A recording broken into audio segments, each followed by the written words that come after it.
Ja. Nej, andre kan godt, så det er svært at finde design, der kan passe til. Du kan have en børnesæde. Ja, vi må hellere gå videre, vi får jo rigtig skub bag. Nå, velkommen til vognen her. Den er lidt speciel, fordi vi er indrettet til folk, der sidder i kørestol, og så mulighed for at komme med på rejsen til udlandet. Som I kunne se, så er døren, hvis I du mærke til det, døren lidt bredere for at få kørestol ombord. På hvert tog har vi plads til 3 kørestole per afgang, så det er en stor opgradering i forhold til, hvad der er i dag. Ude ved indgangen, der har vi også sat automater op, så I er mulighed for at købe slik og søde sager, så I ikke skal stresse på det på hovedbanegården.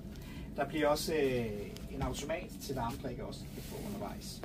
Så der er mulighed for at få god forplejning også undervejs, mens toget kører. Det der vel også er særligt, hvis jeg skal sige det, det er jo, hvis I lægger mærke til andre steder,